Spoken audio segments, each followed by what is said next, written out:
నమస్తే అండి. నా పేరు వందన. మా అత్తయ్య పేరు బి వరలక్ష్మి. తనకి రీసెంట్గా 6 months బ్యాక్ బ్లడ్ క్యాన్సర్ అని తెలిసింది. సో అది తెలిసాక మాకు ఫస్ట్ తనకి వైరల్ ఫీవర్ లాగా వచ్చిందని చెక్ చేపిస్తే వైట్ బ్లడ్ సెల్స్ తగ్గాయని చెప్పారు. అక్కడ దగ్గర ఉన్న క్లినిక్ లో ట్రీట్మెంట్ చేయించాము, కానీ అయినా తగ్గట్లేదని చెప్పి పంపించారు. సో ఇదా తెలిసింది తనకి బ్లడ్ క్యాన్సర్ అని.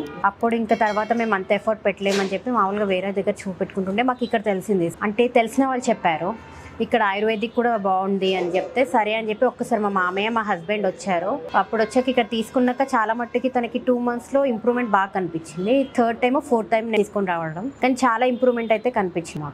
మాకేం తెలియదు, జస్ట్ వైట్ బ్లడ్ సెల్స్ తగ్గడమే అంతే. దానికి ట్రీట్మెంట్ ఇస్తుంటే కూడా వైట్ బ్లడ్ సెల్స్ ఎందుకు తగ్గిపోతున్నాయో మాకు అర్థం కాలేదు. సో డాక్టర్స్ కి కూడా అసలు అర్థం కాలేదు ఏంటి వైట్ బ్లడ్ సెల్స్ కి ట్రీట్మెంట్ చేస్తుంటే చెప్పేస్తే సో బ్లడ్ క్యాన్సర్ కి ఇది ఫస్ట్ ఉంటుంది సిమ్టమ్, వైట్ బ్లడ్ సెల్స్ తగ్గడం, లైట్ గా హెయిర్ ఫాల్ అవ్వడము అని అన్నారు. సో మాకు అలా తెలిసింది, వైట్ బ్లడ్ సెల్స్ తగ్గడం హెయిర్ ఫాల్ లో తెలిసింది మాకు. మిగతా అయితే తను నార్మల్ గానే ఉంది, చాలా మట్టుకు అయితే ఇంప్రూవ్మెంట్ ఉందని చెప్పారు. ప్లేట్ సెల్స్ పెరిగాయి, ఇప్పుడు కరెక్ట్ గా ఉన్నాయి, బ్లడ్ సెల్స్ కూడా కరెక్ట్ గా ఉన్నాయి, అండ్ తను ఇప్పుడు యాక్టివ్ గా కూడా ఉండడం ఉంది.